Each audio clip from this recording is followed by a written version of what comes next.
కొత్తగా రెక్కలొచ్చనా గూటిలో నీ గువ్వ పిల్లకి మెత్తగా రేకు విచ్చనా కొమ్మ చాటునున్న కొండె మల్లికి కొత్తగా రెక్కలొచ్చనా.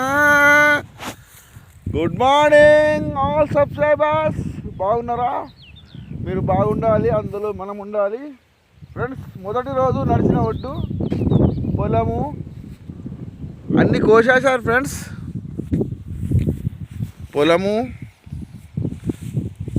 పొలం తల్లిని మంచిగా కోసుకొని వడ్లు ఎండ కోసుకుంటున్నారు ఫ్రెండ్స్. మా రైతన్నలకు వందనాలు. ఇదే ఫ్రెండ్స్ మొదటిసారి నేను నడిచిన ఒడ్డు. గడ్డి మాత్రం అలాగే ఉంది, కాకపోతే మన వరి చేర్లు మాత్రం కోసేసుకున్నారు. ధన్యవాదములు రైతన్నలకు. త్వరలో మన ఇళ్ళకు బియ్యం రాబోతున్నాయి ఫ్రెండ్స్.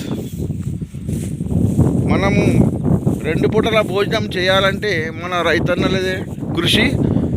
వారికి ఎన్ని ధన్యవాదాలు చెప్పినా కానీ తక్కువనే ఫ్రెండ్స్. మరి ఎలా ఉన్నారు ఫ్రెండ్స్? అందరూ బాగున్నారా? ఇలా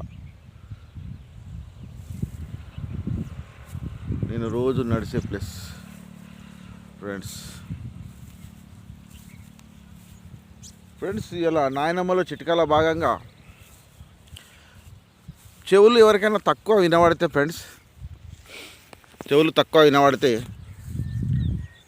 చిక్కటి పాలల్లో ఒక చెంచడు సోపు వేసి మంచిగా వేడి చేసుకొని వడపోసుకొని తాగండి ఫ్రెండ్స్. అదే చెవులు ఒక 3-4 నెలలు తాగితే ఆ చెవులు మంచిగా వినబడతాయి ఫ్రెండ్స్. ఓకే ఫ్రెండ్స్, బాయ్, జై హింద్.